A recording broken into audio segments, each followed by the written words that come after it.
How are we doing tonight? So, yet again, we are in horizontal mode or vertical mode, and it's just because I'm popping up. Now, I have plans for one of the next streams where we're actually going to be looking at specific stuff online, where we're going to definitely switch back to the horizontal mode because I absolutely dislike this. But I cannot deny I like big clicks, and I cannot lie. Horizontal streaming, it doesn't give the clicks. They've been trying to push us into this format just so we're more like TikTok, I guess. But end of the day, it allows more people to come through and find the channel. And I've been having a really hard time with that exact metric. We've been having a hard time bringing in new people to the channel. So if you hate this format, maybe try sharing the content via the old school way. If you know anybody else who might be interested in the nerdy stuff we cover here. I know everybody hates this, and I don't like dealing with it either. But when I'm streaming without a purpose, when I'm just saying hi and like kind of chatting with you guys, and we're gonna look around the tanks and stuff, then I figure maybe we'll do it this way, bring folks in. So, I hope everybody's doing well. Connor, what's up? Gary, how's it going? Cracktooth, Nancy B, Coro, thank you for sharing that, my friend.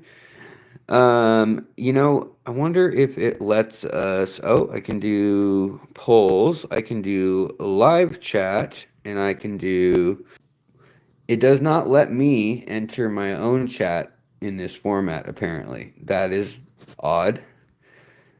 They've kind of redone a bunch of things as as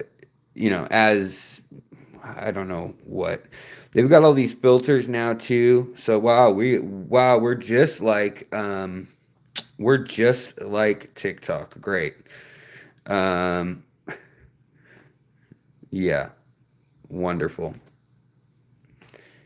Anyhow, none of that seems necessary now, does it? What is this? Highlight saved your channel as listed video. Last 5 minutes of your stream.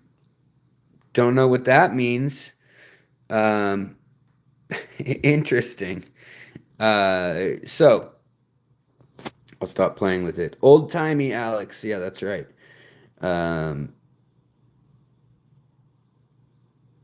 Act like an NPC, and that's TikTok. Okay. Do you have any fish questions?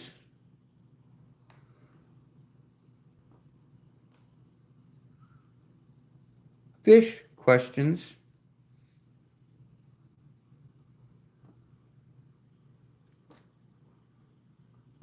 I'm sorry, I cannot let you do that. And then you're supposed to give me money, right? Isn't that how that works? I think that's how that works.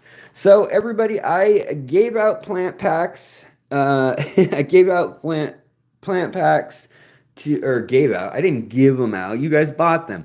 So members got special messages and were able to get the lowdown on the plant packs. Joe, congrats on your first Cory eggs. I'm sure that was a lot of work because humans don't generally reproduce fish when they are, ever. And so the fact that you have given birth to brand new baby Corys, I am so proud of you. Kevin, what's going on? Shrimply Canada or Canadian, what's going on? William, hello. So we have like a pretty stormy day going on here in part of town I'm in, the north end of Seattle, which my wife is in the south side of Seattle right now, and she messaged me with pictures of like sunshine, rainbows, and lollipops, and everything that's beautiful, and we're together. But I don't have those things here. I've got rain and wind, and the power keeps cutting in and out. So do be aware if something drops, it's gonna be the beat. Boom, boom, boom, boom. So I recently took stuff out of the the tank here. Let's get some, there's something on the lens. Hold on one sec, guys.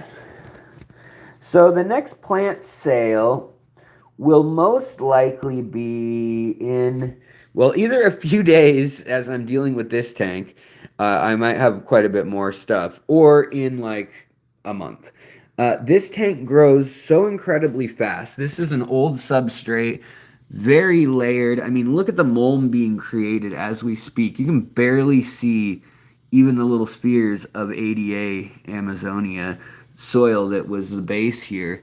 And I mean, it's just building mulm like crazy. And this tank, everybody was hiding deep back in the vines and stuff. And here you can see that. Gosh, I love these lapis tetras. These wild tetras. They may not actually be identified correctly. They have a few kind of variations, but these guys have like red and orange tails, and then they have a beautiful, like crazy electric blue body when the light hits them just right. So let's like try feeding them maybe. Yeah, we'll go outside and we'll grab some live culture food, some mosquito larvae, and we'll feed that. But you know, I wanted to come on here just chat. My wife's gone at a work function for the night, and I just wanted to chill and talk to you guys. You know, I've been missing having, uh, Danios. I really miss my oddball and rare Danios. I've got a decent Tetra collection here, but in the 65 gallon that I'm waiting to set up. So there you can see some of the blue kind of reflecting at an angle there when they hit the light just right. But I mean, the whole body will light up bright there, bright blue like that. And it is incredible in person. It doesn't really show up on camera super well. But in any case, I took over 15 pounds of plants out of this tank. And in the meantime, I realized I never turned my my stupid filter back on when the power went out last time. So this filter has been off for over a month now in a Tetra tank, and they were just doing their thing, and the plants were providing all the filtration. So this is another one of those whoopsie doops. But it worked out, and I don't know. I think I might just leave the lights or leave the filter off. So we'll see. So then over here you can see how dense it gets with the bulbitis fern and all the other plants growing, and then there's the wassertang, and there's like snail graveyard, just natural attrition. But this stuff had taken over all the hybridized hydrocaudal verticillata crossed with the hydrocaudal japonica, so the Japanese moneywort and the American umbrella or pennywort. It absolutely grows massive and like gangbusters, and it just takes over. Likewise, the kabamba in this tank, because I have such low nitrates, like this tank has so many plants compared to fish, that the nitrate level is really low. And so we've got some of this beautiful rainbow fire kabamba for cotta growing.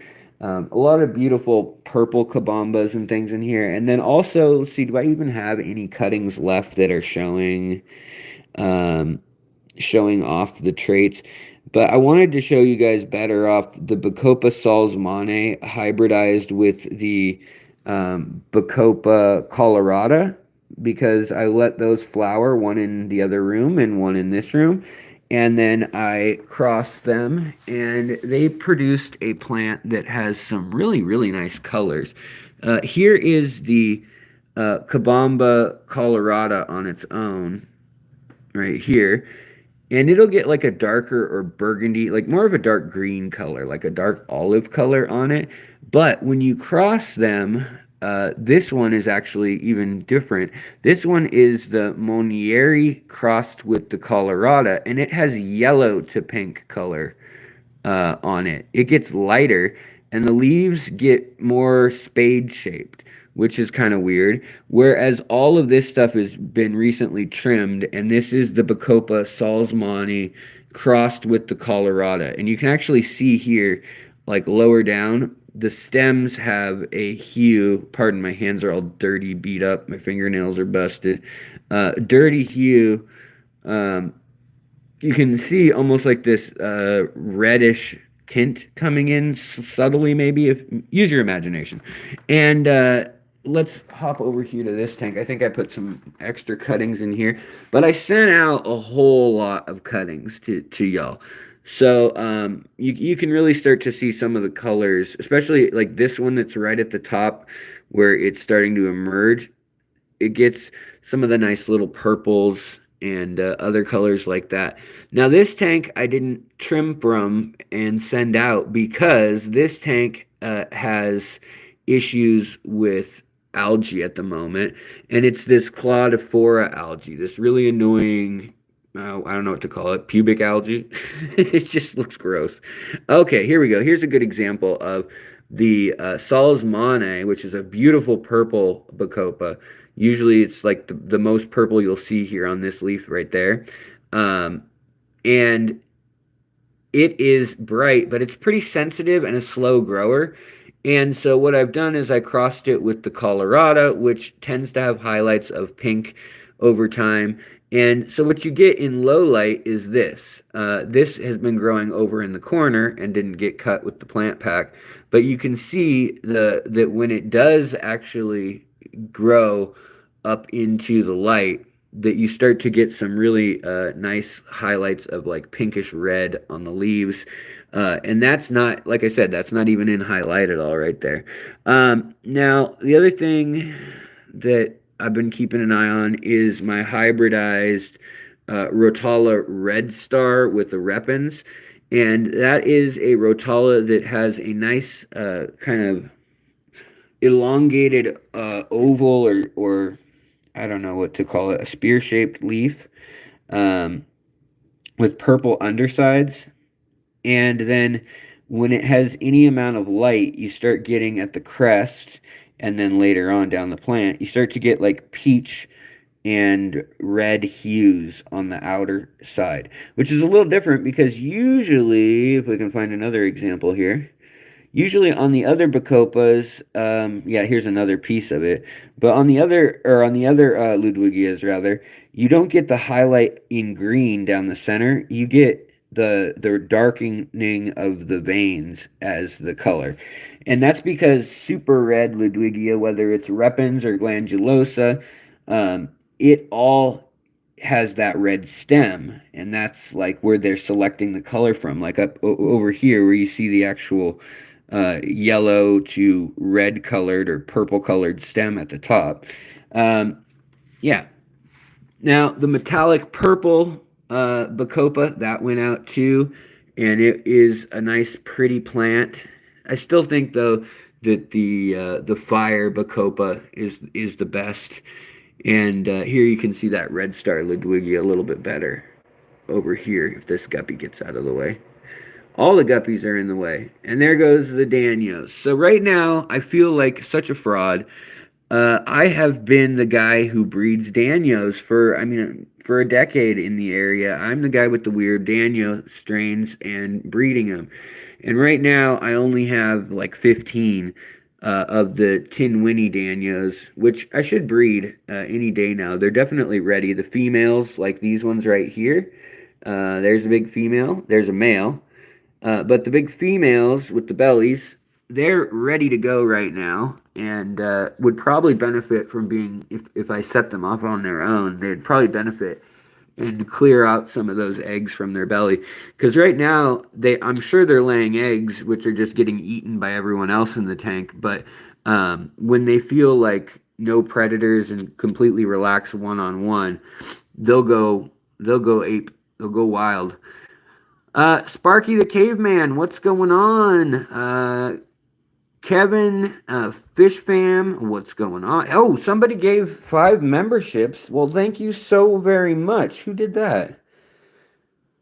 Keith, thank you so much, Keith. Seriously. I really do appreciate that. Everybody's dealing with it right now in the YouTube community and in the fish family. Fish store owners, prices are going up. Everybody knows. I mean, everybody's paying more for groceries. Everyone's paying more for everything. But air freight and, the cost of fish themselves, also just the focus on fish. I think a lot of people were in obsessed with fish mode because they were locked down or they were at home, and then that kind of continued over. Well, now it's kind of wearing off, and there's kind of this buildup of all these people that were really active, and now they're kind of just disappearing. And it definitely has sparked in the channel not the best demographic look, but I really do appreciate that when more people can become members and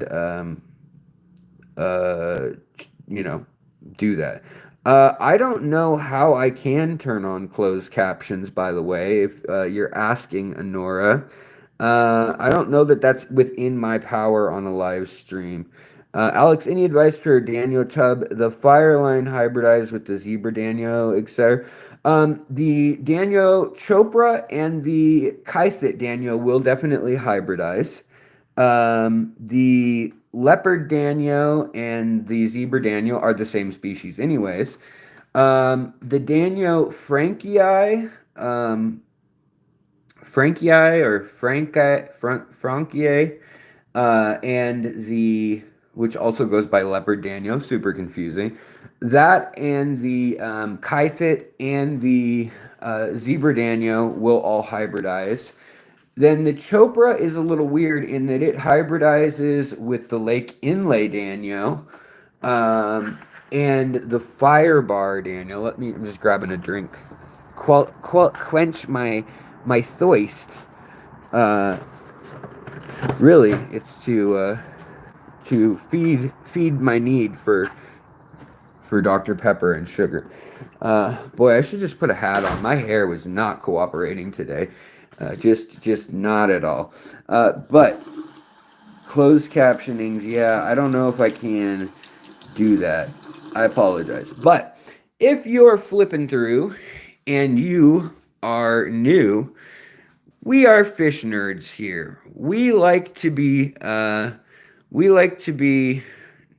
nerdy as possible. And here, like today's video, which we actually covered in the live stream, last live stream, I talked about the new, oh man, my hands are dirty, bad. My poor thumb from working, look at this, I split the actual callus. Can I get a shot of that? I split the callus. I've already washed this hand over and over again, but I split the actual callus on my thumb, and I'm just like, it's not like, oh, it hurts so bad. It's more just like, oh man, that's never going to close up. Like that's just going to keep splitting open for months.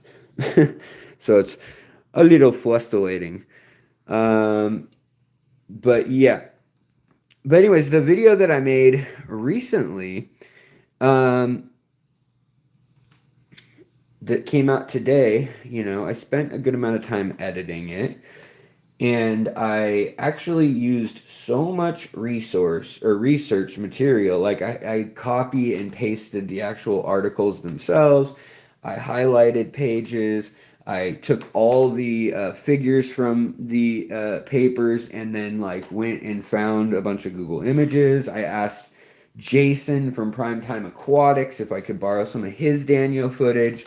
So it ended up being kind of a production, and then today it is the worst performing video that I've put out in 4 years, which is just like, go figure.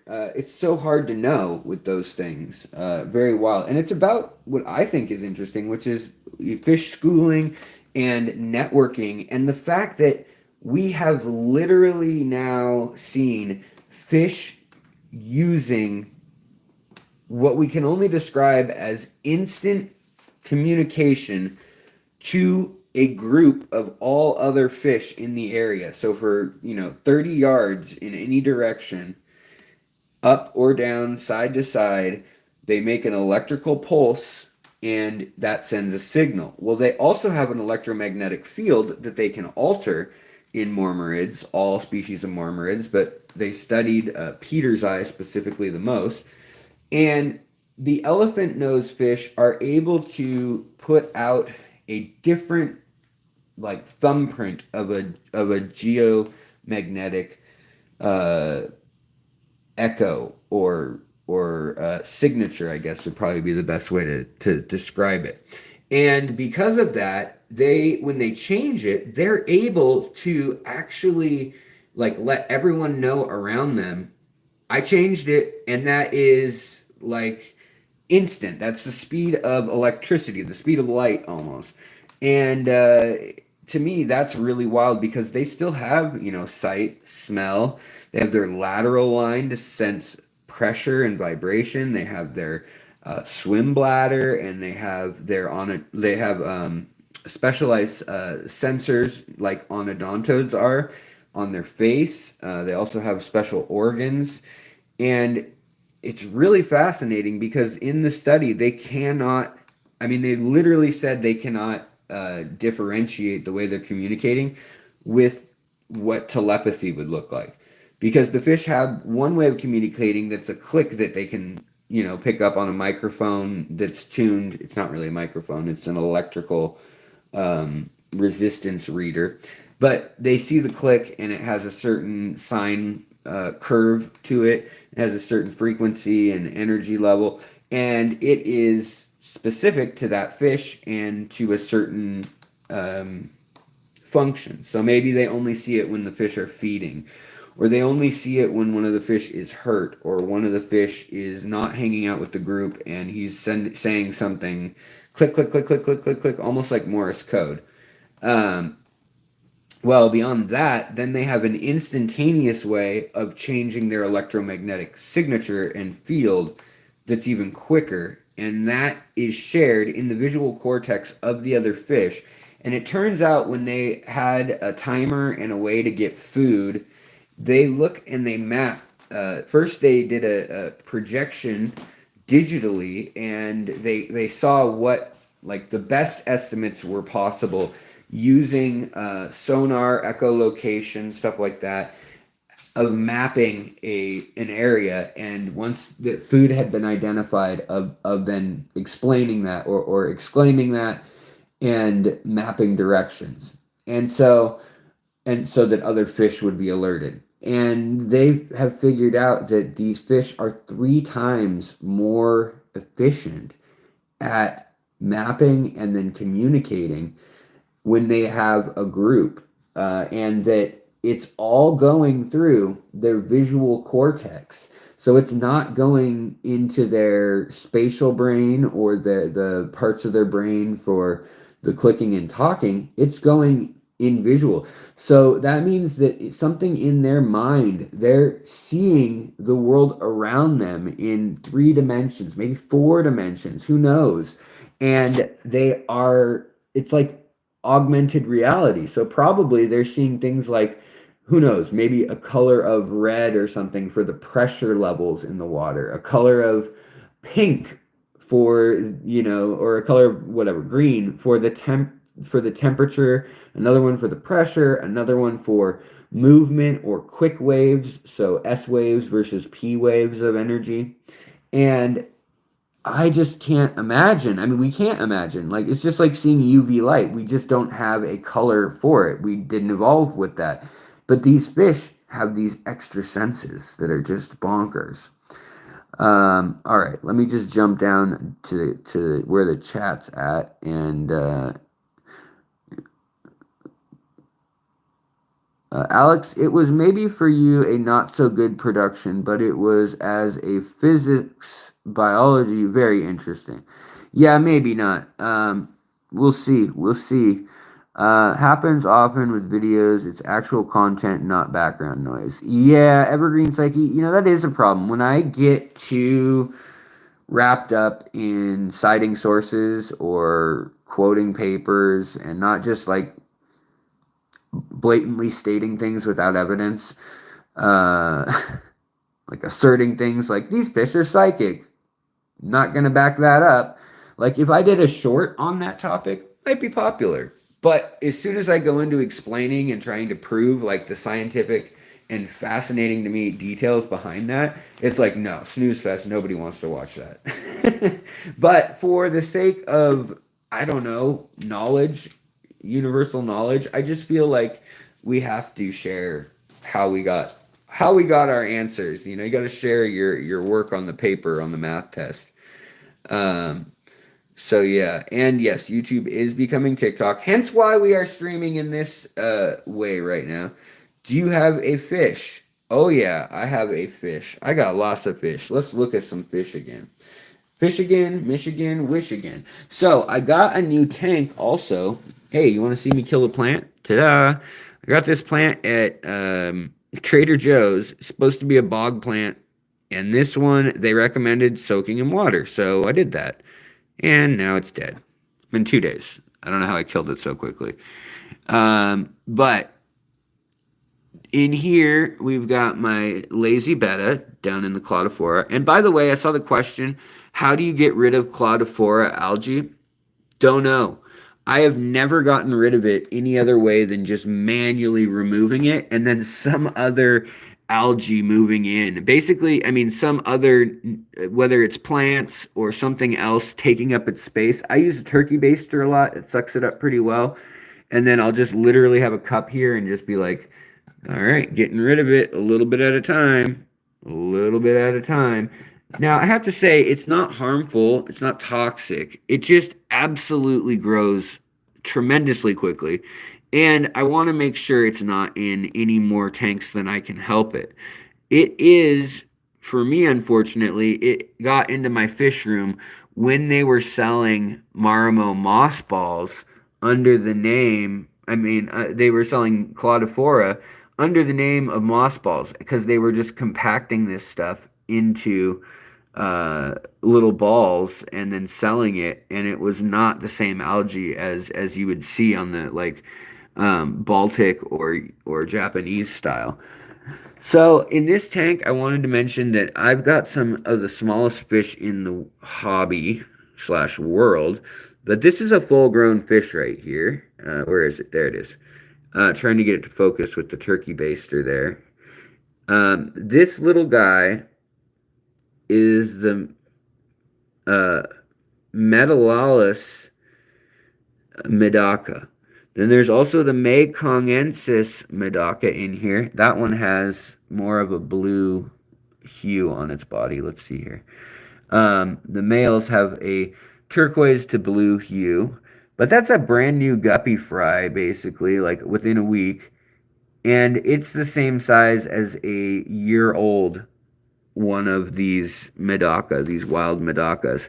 So here comes some more of the medakas. But what I want to do is I want to put them in their own tank because they're just like normal medakas in that they carry eggs under their belly, but they're so small that I'm sure that wherever they're putting the eggs on plants, like if they're sticking them right here, every single day they're getting swiped, probably by the little Danios. I mean, let's be real. But also what's going on in here, the guppies slash endlers with the blonde gene, I have introduced new fish. I've set aside some of the pure blonde genes in the other room, but now I've got metallic Dumbo ear dragon scale rainbow. That's not enough words, right? Guppies that they only sell males of, and I'm going to cross them because hopefully these are all recessive genes, and hopefully that will make most of these genes dominant, and the female genes will just kind of be there doing their thing. Now, in this same tank, I've also got the Enduzii pencilfish, the red-tailed, very tiny, the smallest species of pencilfish there is, right back there. There's a male and a female together, and right next to them, yay, those are the polka dot rasboras, which is the smallest of the true rasboras. So I want to move the true rasboras and the medakas. I want to get them out of here and move them into another small tank where I can just kind of keep track of them better. And so I think I'm going to set up a little tank here with the aquarium co-op tank that we got. Now, the aquarium co-op tank, like I said, it's got these weird rounded front edges, so there's kind of only one way to mount it, even though I wanted to put this tank the other way, 90 degrees, next to the other tank down there. We'll see if my wife murders me. I don't know. We'll find out. Uh, yeah, glow light Danios are really beautiful.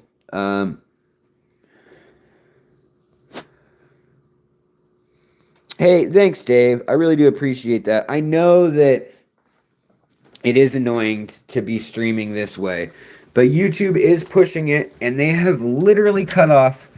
I have not seen more than 4% traffic in a month of new visitors. So the only people watching are a fraction at that, anyways, of the people who are subscribed with all their alerts on, and nobody who is new is getting exposed to the channel. And that's frustrating when you work hard on a channel and when you're making new content 2 or 3 a week, and then all of a sudden none of it is coming across. It's so infuriating. And in here I've got a lot of pots cooking, I suppose you could say. I want to get these guys out because they're ready to spawn on their own too. These are the Sahu Island, or the Moa Island, Melanotania sahulensis, right there. There's a beautiful male. Look at that. Look at that display. And these are one of the nano fish in the rainbow fish family. Actually, this whole tank kind of has some of them. And the threadfin's the biggest of all these fish. But we've also got Gertrudii, Pseudomagil luminatus, and then we've got the sahulensis. And there are 9 sahulensis in here. And hopefully, you know, they're probably putting out a lot of eggs right now with the size of them and how much the males are showing off and everything. So I need to set up a new 20 long for them just to spawn in. And likewise, I'm going to probably put these white cloud minnows outside. These are the Vietnamese Phoenictes, and I'm going to put them outside soon. The females are starting to get a bit of a belly on them, like that one up there, right there. Like, these ones haven't been fed since 2 days ago, and they've still got some bellies on them. And then we've got the OG, she's probably 3 years old, maybe even 4 now, of the Maha chiensis wild female, and then her babies. So then we've got the various babies right here. We've got one of the most beautiful males that I have, and then there's another male right up here that is hands down. Let's see if we can get him without glare. Let me get some of the light. The duckweed is what is kind of hampering our ability to see. Hold on. Here, they're coming to the top for food. Silly goose. There we go. Now we got some light on them. But yeah, you can see how beautiful as a wild fish. These guys are just incredible. Now, these are siblings, and so they're growing up together. There's 6 of them in there right now. And they've just got peat moss and moss and other stuff in there. So they're just doing their thing. But yeah, what else is going on? Well, all these tanks, these are food culture tanks here. And this tank with the Apisto, sadly, Apisto is not doing well. I think I'm going to have to put him down. Space Fish, my mystery snail just climbed out of his tank, fell on the desktop. He is missing a large chunk of his shell. Can I fix this?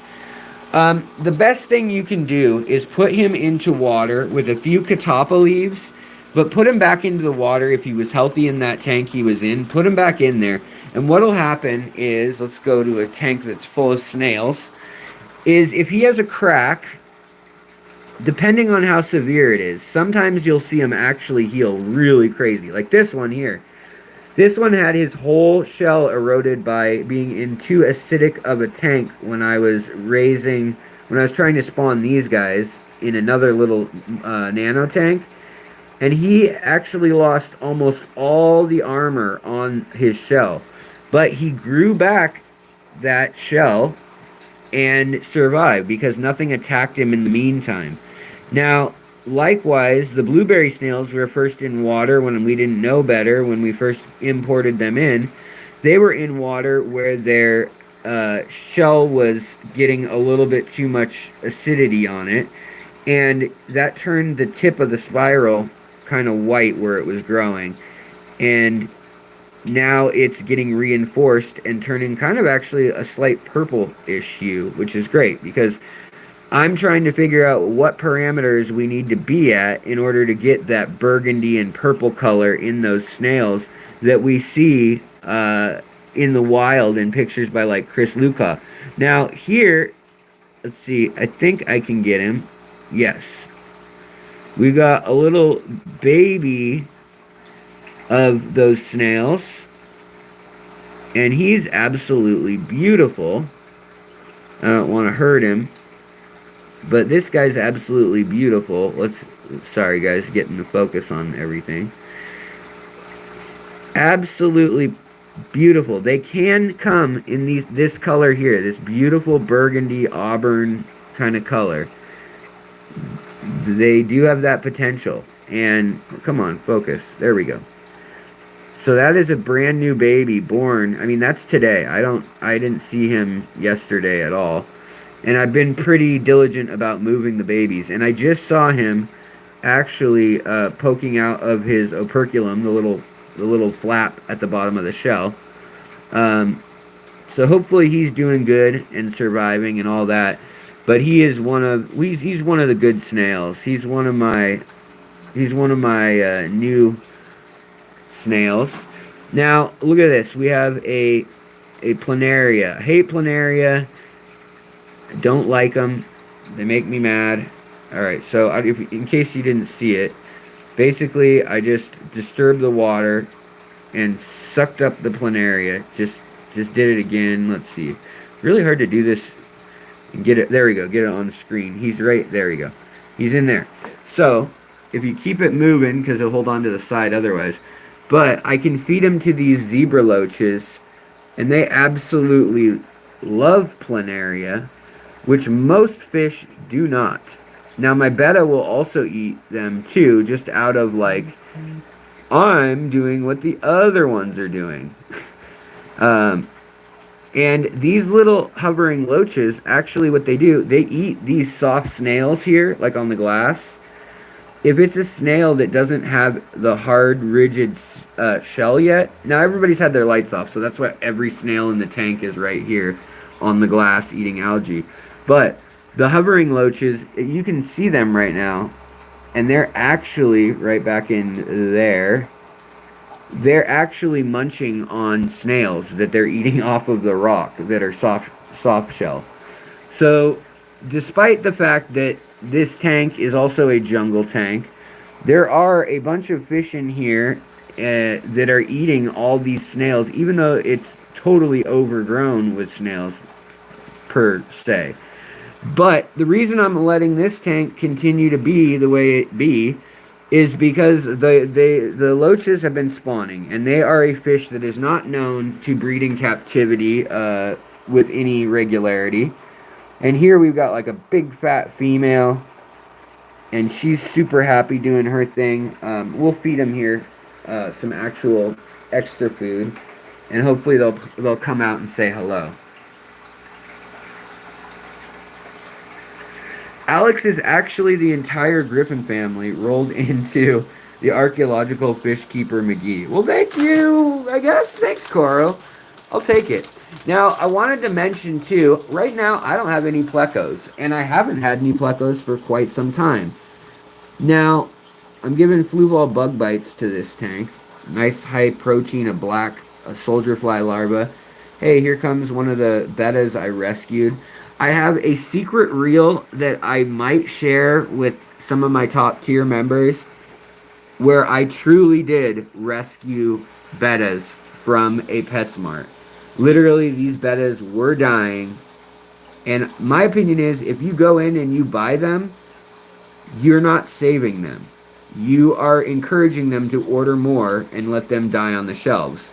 However, if someone were to go in, fill up a bag with the little containers, pour them out into a bag, in a few minutes before they all start fighting, get out of the store in a trench coat or puffy coat, and then get into the car and floor it, that would be rescuing them, but would also be illegal.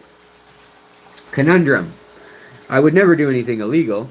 So, yeah. But I must say that this is a rescued betta. And there's a couple others around right now. This one, which their lights aren't on yet, he's chilling, just kind of asleep up there doing his thing too. But here you can see more of the little hovering loaches finally coming out. They're super shy. Me talking doesn't help. There's a big old female back there. She's probably got 200 to 300 eggs in her right now with that belly like that. And with all the Sawasser tanks, see, there's a younger one right there. So here's the youngest generation. There are about 6 that made it that are this age, that are these smaller ones, unlike the bigger guys and gals. And they survive down in the Sawasser tank, just down deep in here as little fry. And I don't actually see them until they are of quite substantial size. Like the one up, where is he? The one up, come on, focus. The one back there is full grown. And the one that's hanging out near it is a baby. Or not baby, but a sub-adult. And I didn't even see its presence. I didn't even see it come out until, see, there they are. There's the younger ones right there. Until they were like maybe an inch long. Almost an inch long. And over here, we've got my big inlay loach, the big old red tail inlay loach, and also the red arc killifish, pencilfish, which these guys were in their spawning dress. Oh, they might be doing their thing over here. The female's still real big, swollen in her belly, so she hasn't laid her eggs yet. But they're just chilling, doing their thing. This tank is so densely planted that it's kind of a wonder that anything goes on in there. But they like it. Also, just an update on the shrimp. They're all doing good. They've got babies right now. See the eggs coming in. So I cleared out room in this tank. If you've been following the saga of this tank, we've got another one with babies right there. Oh, and another one with babies right there. And then there's another one with babies right there behind that rock. And another one with babies right here. And another one with babies. Where'd it go? Somewhere back there. Well, it's back in farther into the tangle. But that's 7 females with babies right now. Now I should clean the glass. I thought that the silly snails, all these snails in this tank, would have cleaned the glass. But no. They're being lazy. Hey, that little friend of ours, the new snail, he's gone. He took off. The new... I'm actually really baffled. Where did he go? The new snail from the blueberry snail clan. He's gone. I don't know where he went. Remember, he was just chilling right here. Maybe he just burrowed into the substrate. They do hide in the substrate from time to time. There's its mother right there. How do I know it's its mother? Well, it's got different antennas than the male, and the male's on the other side of the tank right now. So you can tell the difference between male and female on them. Alright, let's turn the next light down on. Okay, let's see here. Sorry guys, I just saw the super chat. Thank you so much, Spacefish42. Thank you so much for the information. My kids are just having a meltdown about this, so maybe we will calm them down once again. Thank you. Yeah, of course. I don't know what I did, but I hope it all works out. Thank you very much for the support. It really does help. Yeah, and Governor, 303 people watching, 63 likes. Come on, guys, help me out here. That just goes to show you just how much they are preferentially treating this. You guys, if you are in my streams normally, you know that I get 50 to 150 folks that are part of the community, you all that come and go regularly. Well, now they're like, okay, well, you like that? Well, we're going to give you, 400 viewers if you put it in the screen vertically. So in this tank, weirdest tank I have, it's Blue Dream Shrimp. They're doing their thing still. There's bettas in here, which is weird. There's green water in here, which wasn't really intentional, but, so is such is life. And then there are loaches, which I got from my local lake that freezes in the winter. And, yeah, so the dojo loaches are in here. The bettas are in here. And there are quite a few shrimp in here, too. A very odd tank, indeed. And the loaches come up to feed all throughout the day. And they poke their head out and they cuddle. They are really, really affectionate to one another. There goes one up to the top to go grab something. And they don't eat the shrimp, which I thought for sure they would be shrimp eaters. Especially like some of the bigger loaches. They can easily eat even a full-grown shrimp. So, that's just an interesting tank. And I don't even know why I'm keeping it. Honestly, I told myself I'm selling all those loaches. I was going to give them to Monster Fish Tank lady, fish freak, Lori, a while back.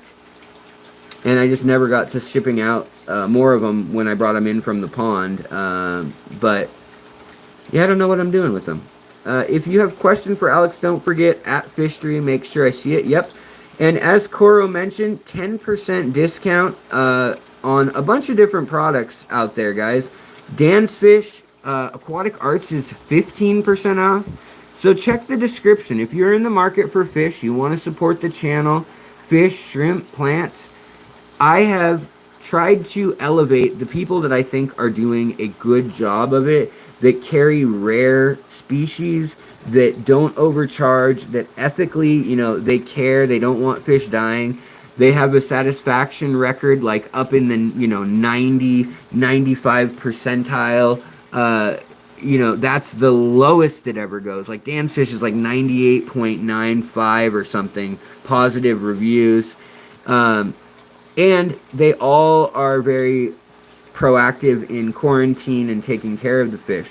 Now, I also have another supplier in town, and a lot of people have hit me up about it, thinking that I just meant that it was a local supplier and that he didn't ship. But there's a guy by the name of Chang, nice kid, he's about 25 or 26, and he sells absolutely incredibly rare and incredibly cool fish at a 3 times or 4 times markup, but he gets them from a source that no one else in the country seems to have access to, a Chinese breeder and a Chinese farms that don't really export other than out through Hong Kong, and or also some Taiwanese suppliers and then some Indonesian suppliers that other people do use.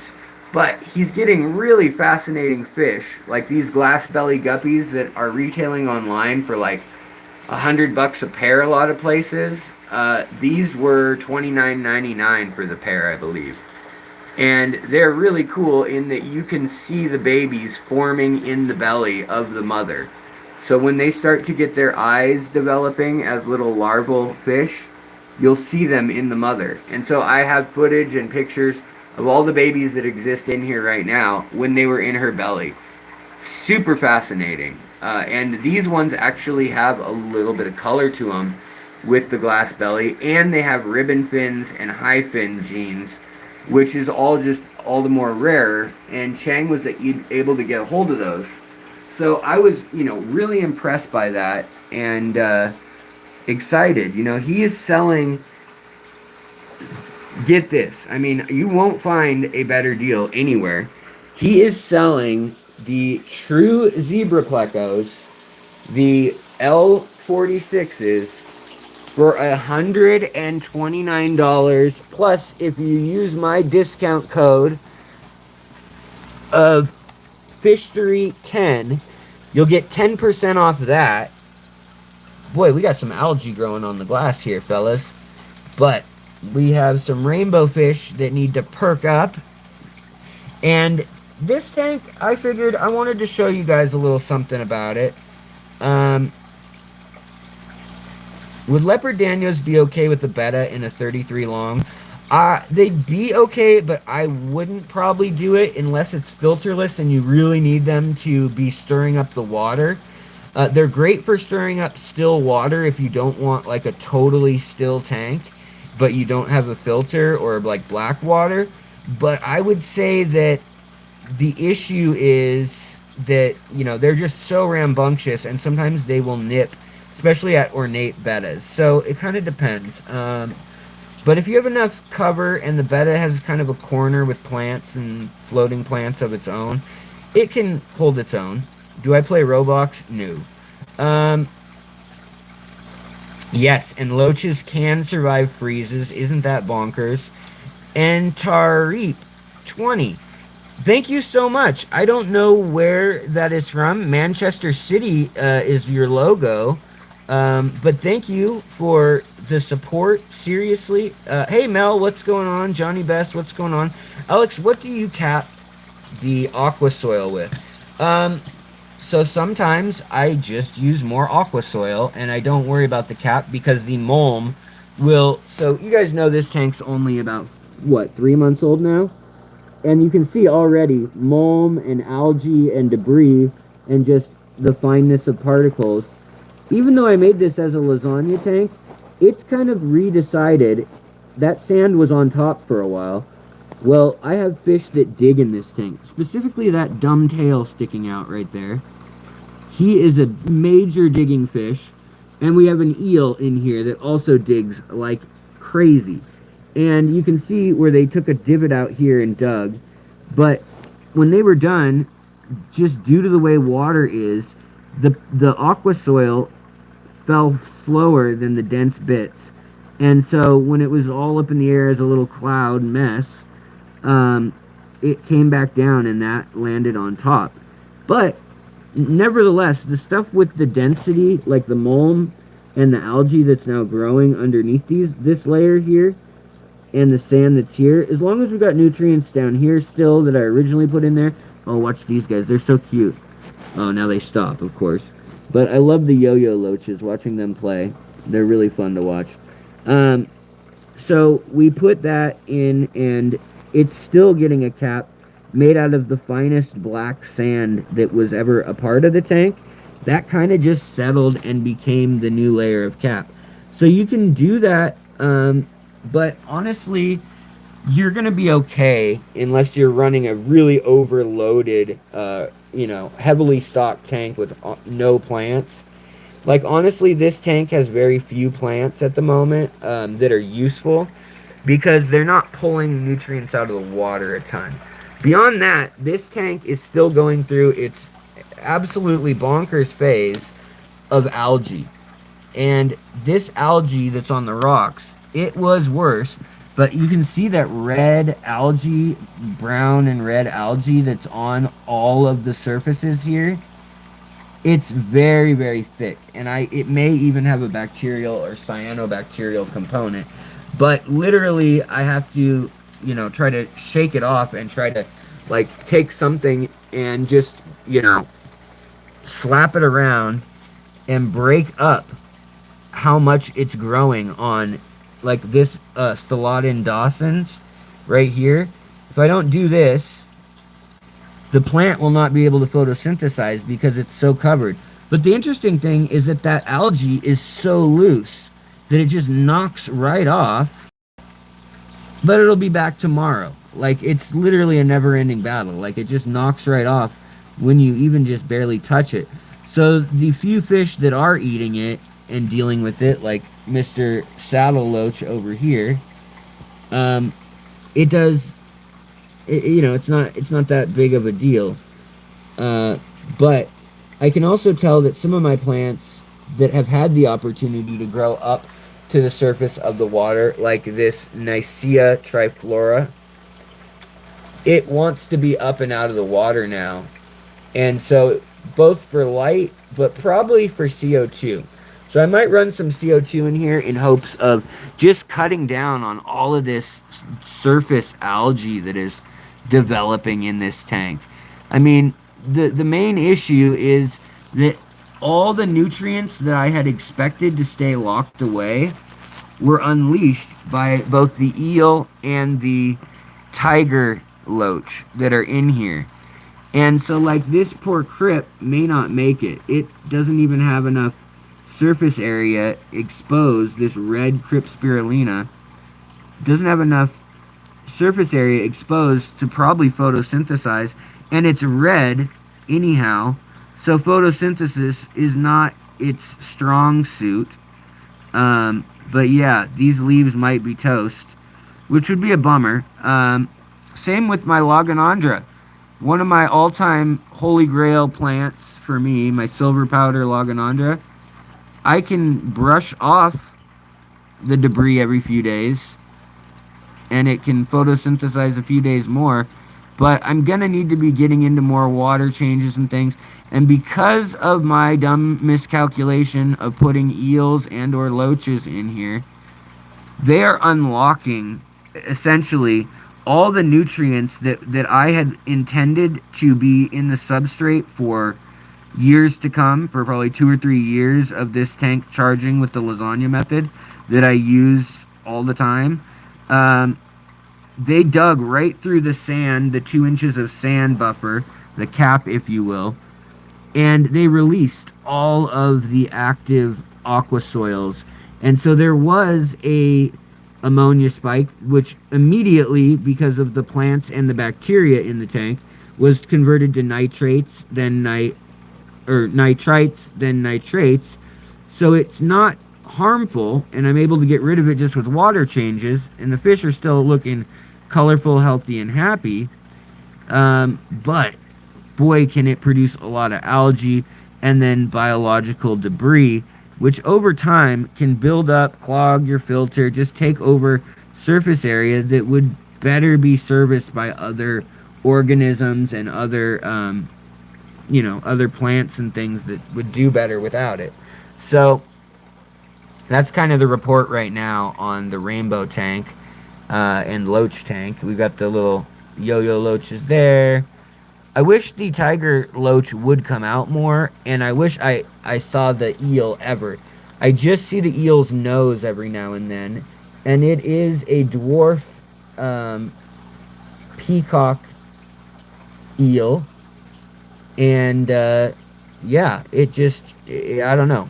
It hides under the substrate. So that was my fault in underestimating or not quite believing online when people said you got to have 6 inches of sand. I thought, okay, 2 or 3 inches will probably be all right. But no, they dug all the way through. They dug all the way down to the lava rock, and then they've actually been throwing the lava rock, the red lava rock. They've been exposing back out of the tank too. So they're little buggers, the eel and the loach. But I gotta love them. It's my fault they're here, so you gotta love them anyways.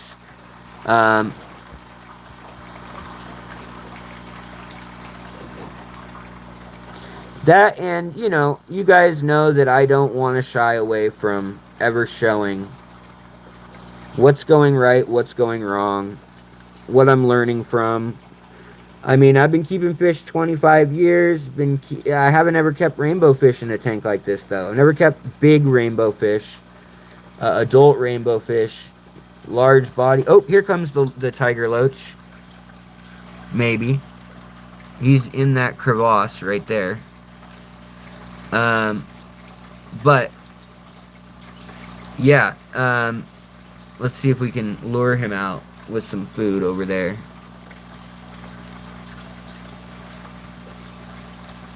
Johnny Best, thank you so much. I really appreciate it. You know, if you guys can spare it and are willing to, I mean, it means the world to me. It really does. It keeps the channel going. It really does help during these slower months of viewerships, and it allows me to keep doing research and things. But please, by all means, do not feel obligated or pressured to support the channel financially. You better feel pressured and obligated to support the channel by liking, sharing, and commenting. No, I'm just kidding. But no, that means a lot to me. So thank you very much to all of you guys. Whether you're just a member or you're just watching, sharing, all of it is very helpful. Especially you guys who are able to support the channel. It is what is going to keep the channel going or not. So,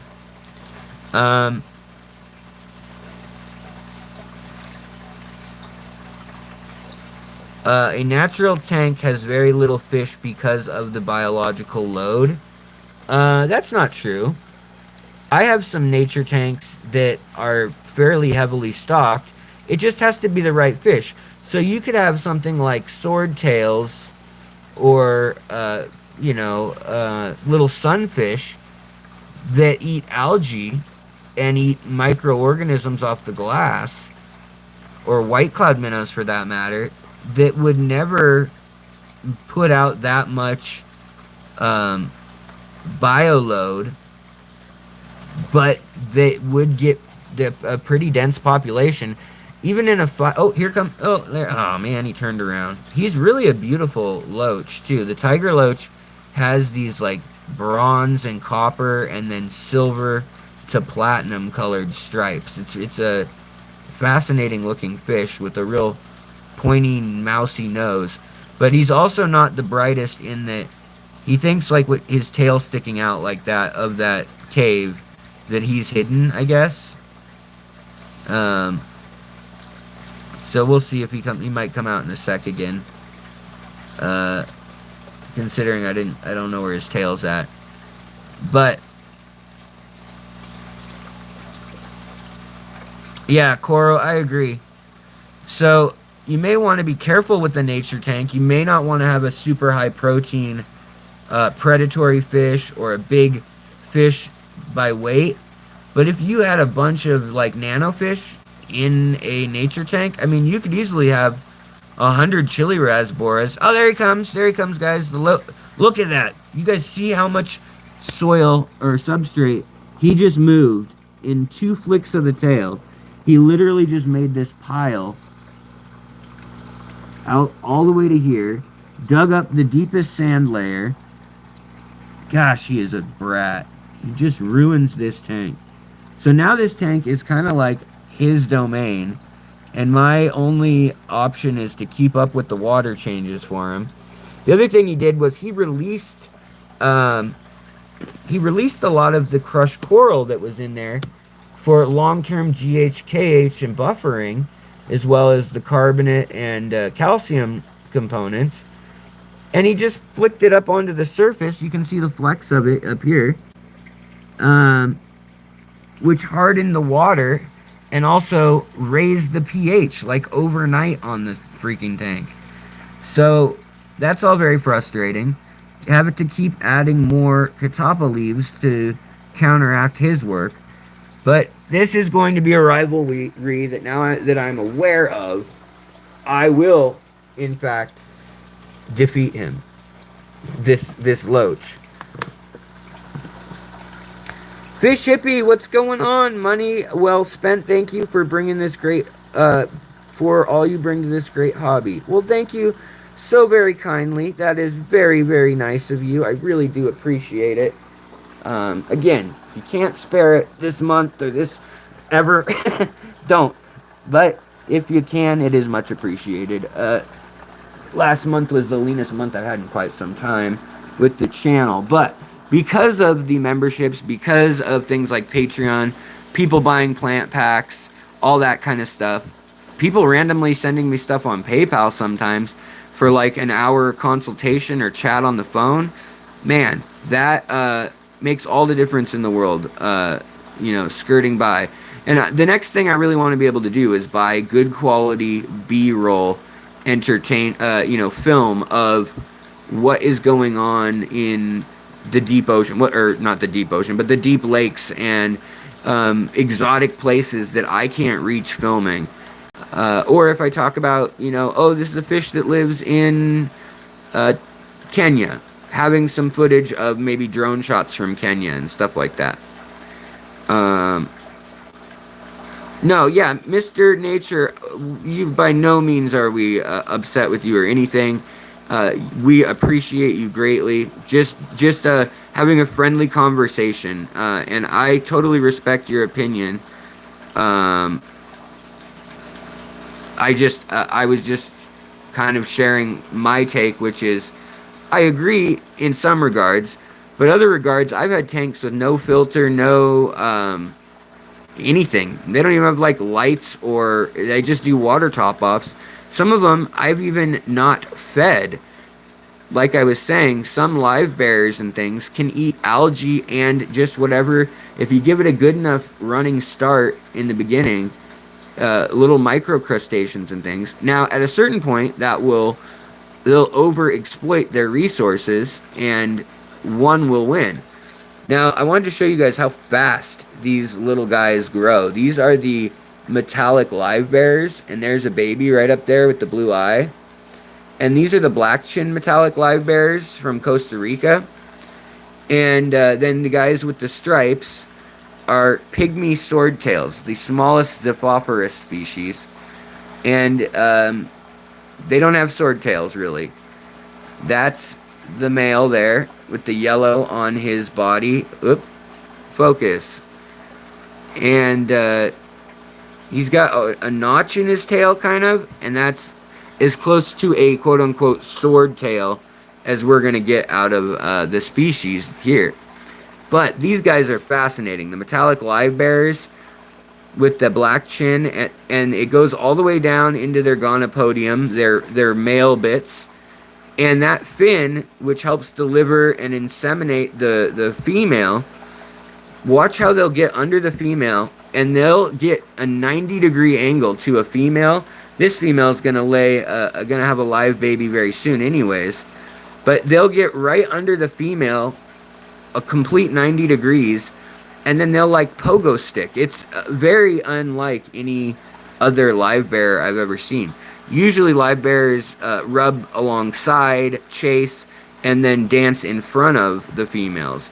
These ones dance underneath the females, and it's kind of comical because they're like running at an angle with everything hanging out, fully erect right there. And they're like, look at me. Oh, look at me. And this other one's like, look at me. And in this species, I kind of like that the females seem to have the ability to kind of just nip at the male, and the males will be like, okay, sorry, we're just kidding. We'll leave you alone for a minute. Whereas guppies are just relentless.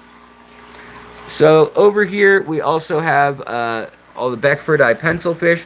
Got these at Aquarium Co-op on sale for less than $1 a piece.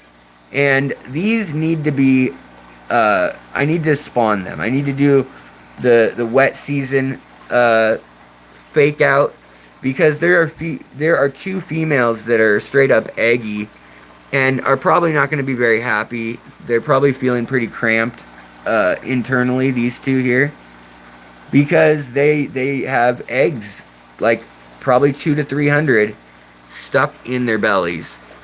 Now, I don't know what I'm going to do with literally hundreds of pencilfish, Beckford pencilfish at that, but I guess we'll deal with that when the time comes. The other thing, this room is still undergoing demolition / remodeling, and the ceiling up here that leaked and rotted through, basically, we need to rip all this drywall out. And so it's time to reassess, and I don't know what we're going to do about the money of it all exactly, because it may be a home loan that we get that helps with all this, because we may remodel the actual house, because structurally it had some issues. Like, the beams actually were rotting up under the roof. Oh, now all the little hovering loaches are out and about, grazing happily. There's the big adults, a big female. There's a big female. We've got a couple males back there hanging out with them. And then we've got a male up here that's an adult. And then we've got some youngins that are all hanging out right in the center of the flower. They're also with a little rosy loach from Lake Inlay. Well, I just scared it away. And yeah, kind of fun. There's the adults, and there's the baby. Or the juveniles, I should say. The juvenile size versus the adult size. And yeah, I'm still planning on doing an article for a German magazine that... Oh, there's the little baby snail. Look at his little antennae. Guys, if you haven't liked yet, can you please give me a like for this cute little... Oh, of course the phone doesn't want to focus. For this cute little snail. Look at him. Or is it a her? I can't tell if it's got the bent... does it have a bent antenna? Kind of looks like it does. Probably is a he. Whereas here we've got the she with the two equal antennas. And these in my water tend to have the dark blacky blue body with a bright orange color.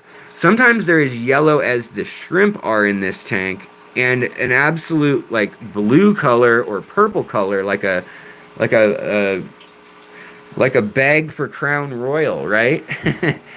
And just kind of wild. Also, this gourami is so ready for a mate. Keeps making nests and saying, "Put me in, coach. I'm ready to play today. Look at me." Von Rio tetras, one of the most underrated fish there is.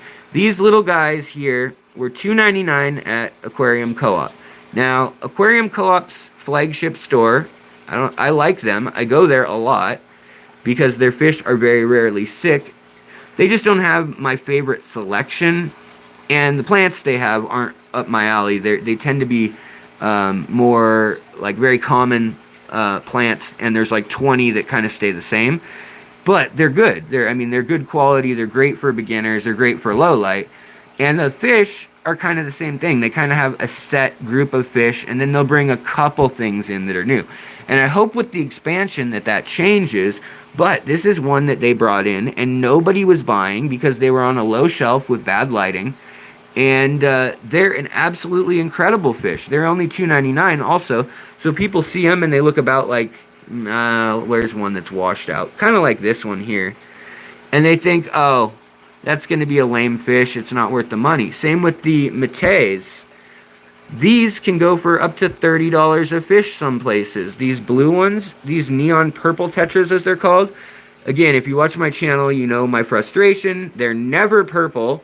They're either blue or green, and they're tetras. So I don't know why they get called purple tetras ever. But the Von Rio, absolutely beautiful tetra. It'll color up even better than that in black water. Oh, here's all the loaches digging around together as a big happy family. Sorry, let's hold this more still if I can. The problem is I set it on the shelf. Even though, and there's a rosy loach.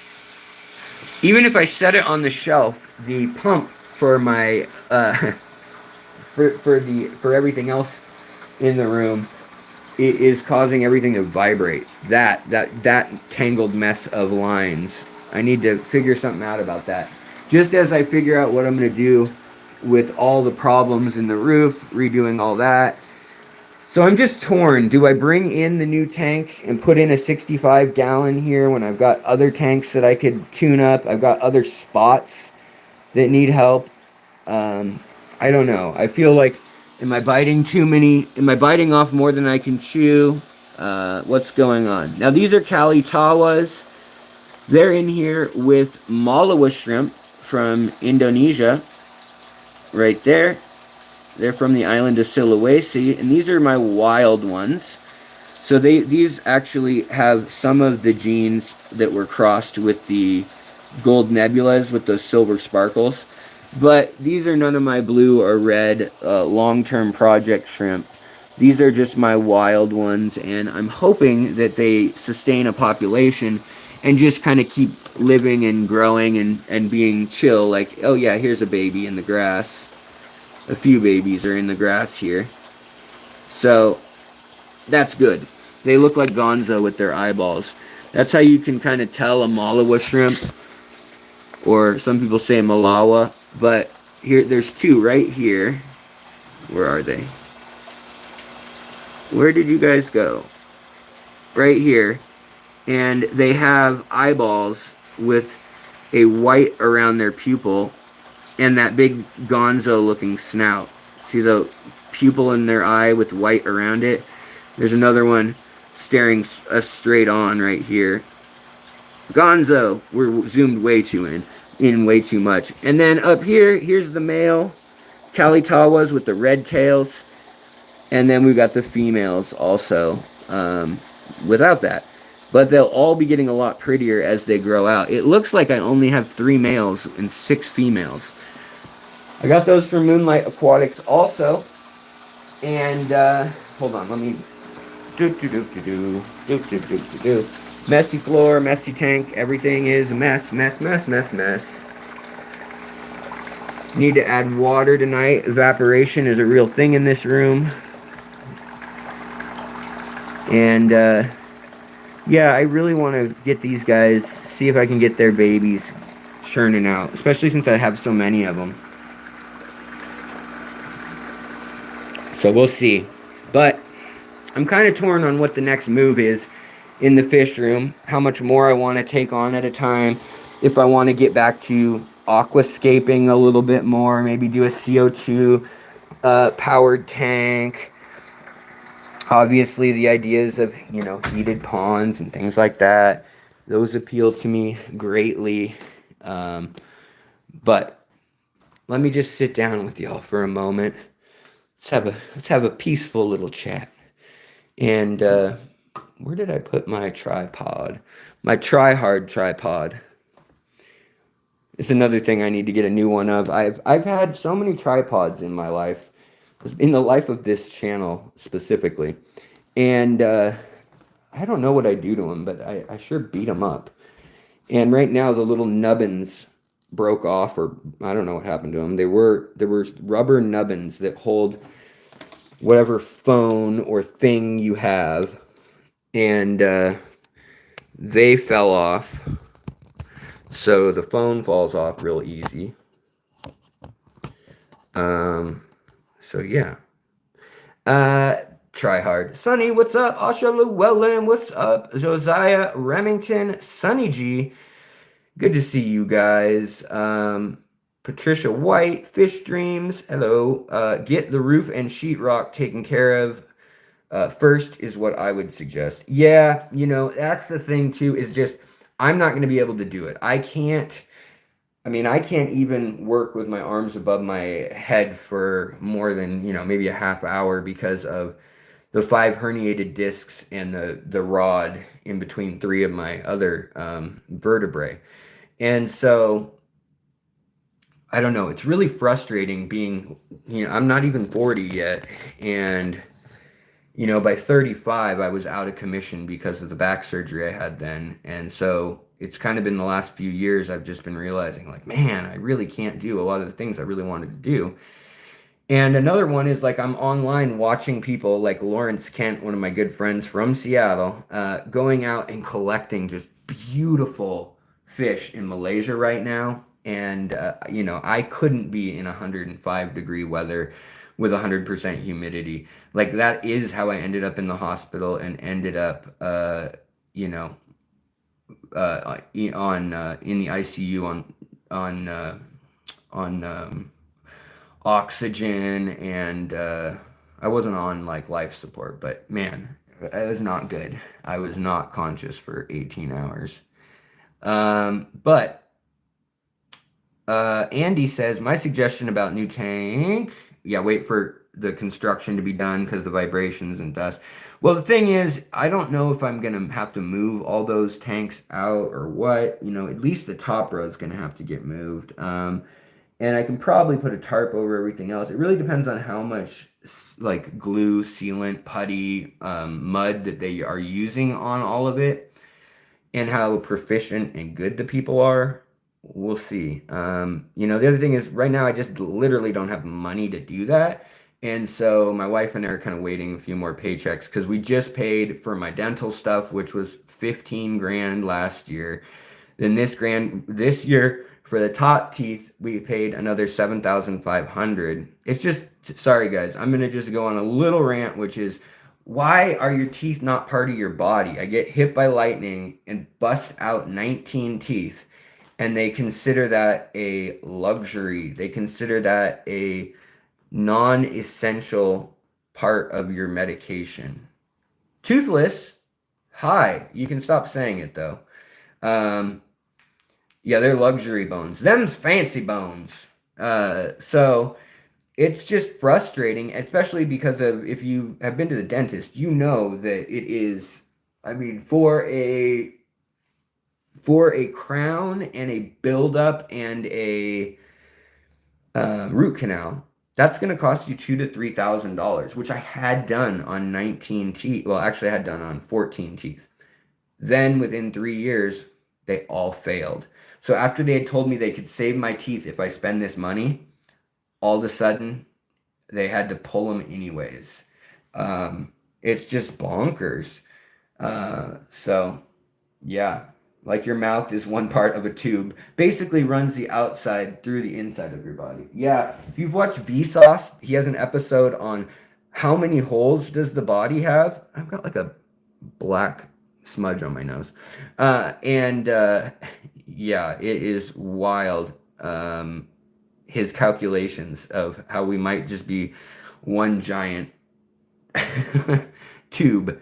Okay, fishery advice: shipping plants on driftwood. Right now, my plan is to put them in a Ziploc bag and submerge them in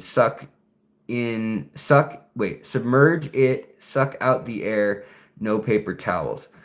If it's submerged, that should be okay. I would actually breathe into it just a little bit because you got CO2 in your breath, which is just enough. Like they'll respire when the lights are off, they'll put out some CO2. So maybe that's not a big deal. But like if you're shipping dry, so if you're using a wet or damp paper towel and you put like a few specimen of stem plants on that, that's when you want to put your breath in, get the humidity high, have the paper towel damp already. That's what I recommend. That's how Lucas Bretz and a lot of like rare plant specimen collectors send things out, obviously, unless it's a true aquatic. So if you have something like Sawassertang or something like an Aponogeton that's bloomed and not just the bulb, that needs to remain underwater. And, you know, even though they're technically not true aquatics, like Rotala mini butterfly, um, some of like the Ludwigia arcuata, Potamogeton gayi, the Limnophilia aromatica or hippodroites, that one also. I actually ship them now in water, completely submerged. And so I know not everybody likes that. It looks kind of crappy and everything kind of floats together into a soup, but that's what I did for the last plant pack is I literally just created these bricks, bags of water, and put a little bit of tank water in there for some nitrates and stuff. And then I floated the plant before. Floated all the cuttings before I shipped them out, so that any snails on there or planaria or whatever, so that those would get off. And so what I did is I floated them overnight, and I actually put a little bit of wafer food at the bottom of a 5-gallon bucket that was probably 4 gallons full. And that way, any pests that were up there would drop off and go down there. Then I could kind of scoop out, rinse around the plant cuttings, inspect them one more time for snail eggs and stuff. And then I laid them all out on a Tupperware lid turned upside down, or sometimes I'll use like a drying rack or a cookie sheet, and I'll lay them all out, and then I'll divvy it up from there and put them back into clean water usually. Yeah. Um, by the way, Monday, I believe it is. Monday, I have they're going to be imaging my kidney because they found a growth on my kidney and they don't know what that means yet. Now, my dad does have kidney, well, he actually has a cancer of the bladder, pancreas, and gallbladder lining, not the actual organs, which is thank goodness. That's been very slow growing, but they're kind of just watching it and waiting with him, and that's not great. I don't like to hear that. But yeah, the kidney thing, I've had swelling and edema, water swelling in my feet and stuff a lot the last 6 months, and the testing they're doing, I would hate if that's the case, but it may very well be that it's due to kidney issues. And the only thing they see with my kidneys, all the proteins and like creatine and all the different metabolite things that you put out, I'm good on, and they're in the normal range or healthy range. But yeah, so I'm a little nervous about that. So hopefully it's just a goiter. It's not a tumor, and we'll get it scanned. But I'm just like, I can't have another health thing. That would be just bonkers. My poor wife, she's put up with so much. Um, so yeah, Alex, maybe it's an adrenal tumor that would cause those symptoms. Is your blood pressure high? Mama Duck, that's interesting that you say that because when I got hit by the lightning, I had a bad head injury. So I both had the force of being thrown by the lightning, and that hit my head on a double door that was locked. And so I busted through it, broke the hinges and a center like French door like thing that latches. The back doorknob hit my back, and that shattered one of my vertebrae on the little tabs that come out. Thankfully, if it had been like a centimeter to the other side, it would have probably paralyzed me, they said. Um, so, Brian Day, that is very kind of you, man. Um, Hopefully, we won't have to resort to that. We won't resort to that or worry about that yet. But yeah, so when that happened, it broke my back there. But when I got hit by the lightning, it actually went through my face and it struck and blew up. It expanded the air I had breathed in the moment before. And that blew out my sinus here. And you have another maxillary sinus up here. And so it actually put a hole in the roof of my mouth that you could see through my nose. And there's pictures of that back when that had happened. And that filled in with scar tissue and stuff. And now when I fly, my ears don't pop, which is cool, I guess. But when the electric pathway went through my head, it hit my pituitary gland. And so now I have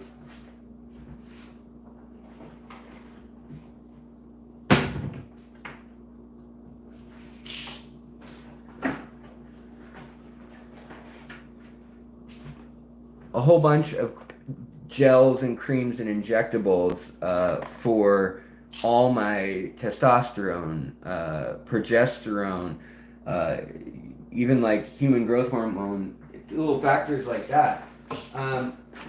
Because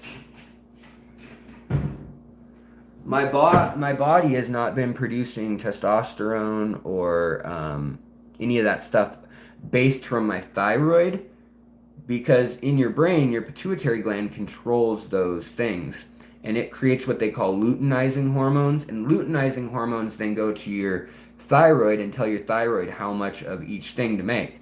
And some things are related and can be made other places, like your gut, or they break down into other things. So like, for instance, testosterone turns to estrogen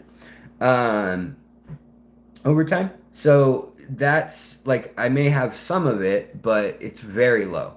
And so they've been putting me on supplemental stuff, and it could be something like it it could be something related to thyroid or I don't know. So we'll see. Hopefully they'll figure it out.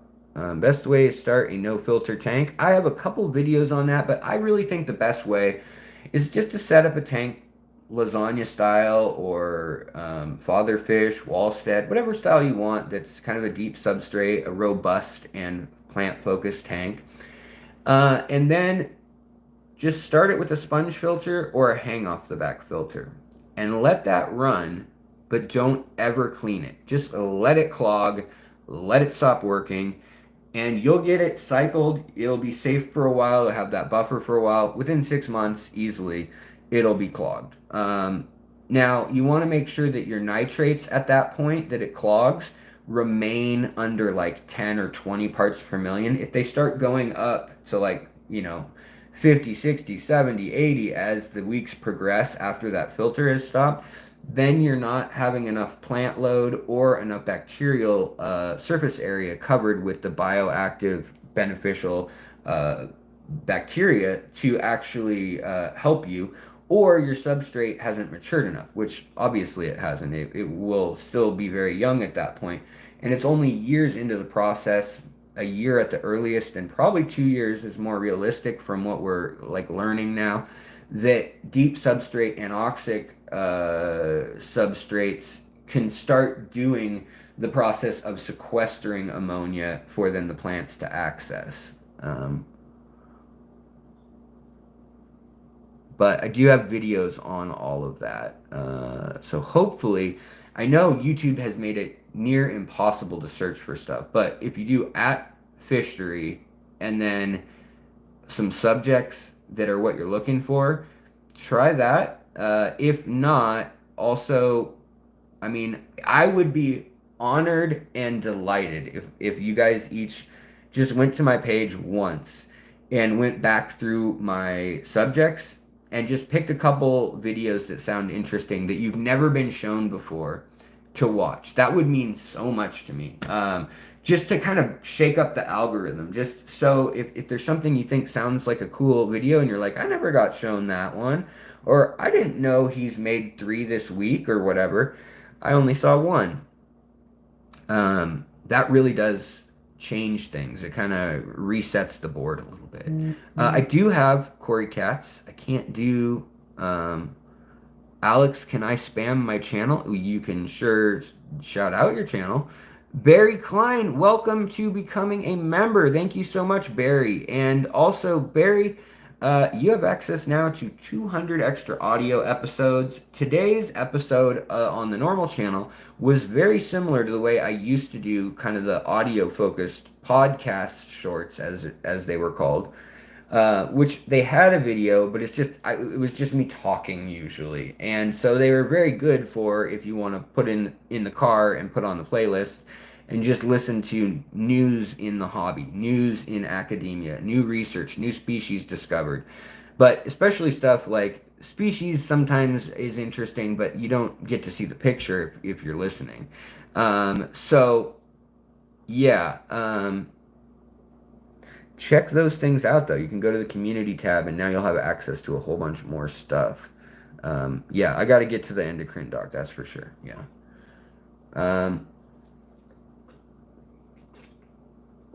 Well, my friends, I think I'm going to wrap things up. Thank you for putting up with yet another terrible horizontal live stream. Or vertical, rather. Yeah, vertical. We'll go back to the horizontal soon. Also, we're going to go to Moonlight Aquatics in North Seattle area.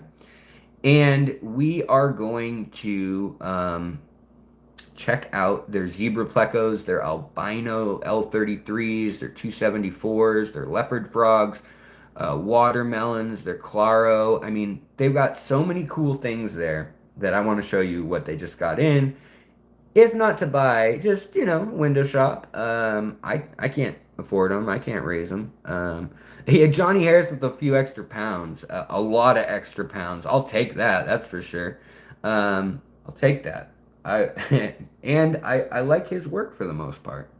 Oh, holy smokes, Barry Klein. Thank you, man. I really do appreciate that.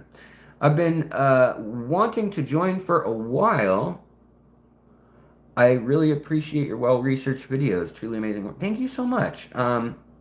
Yeah, I mean, I'm gonna keep trying to make them. I've been doing this channel now for almost 8 years. It'll be 8 years in September, October.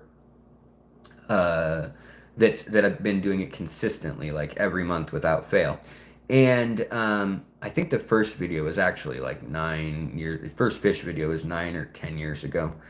And the first video was 2009, I think, that I uploaded of guppies, but I've deleted or privated most of those. They're such bad quality. They're on like an old LG flip phone or something. But in any case, I have been at it, and for a while it wasn't paying the bills, but I was still doing it 30 or 40 hours a week and doing graphic design or tattooing. And now, thanks to you guys, I am able to do this. And right now we're kind of teetering on the edge of like, can we upgrade some things on the channel? Can I afford this? Can I just barely get by with my medical bills? And I try not to take money from the channel and spend it on that if I can help it. I try to use my side jobs or the fish I spawn or the plants I grow for that. And then also we've got my nonprofit, and that's what I care about more in the long run. I don't have a product to sell per se.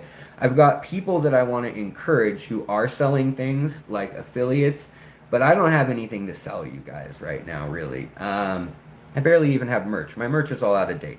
And so it just means a lot to me that you guys are here, engaged, and that you guys are interested. Keep asking questions. Keep sending me articles of stuff that's interesting.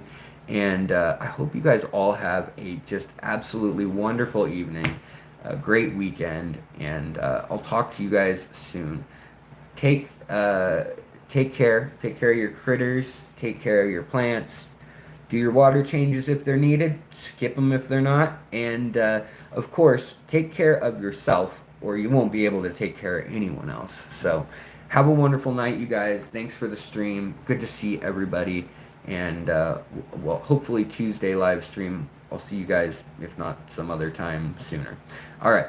Much love. Bye, guys.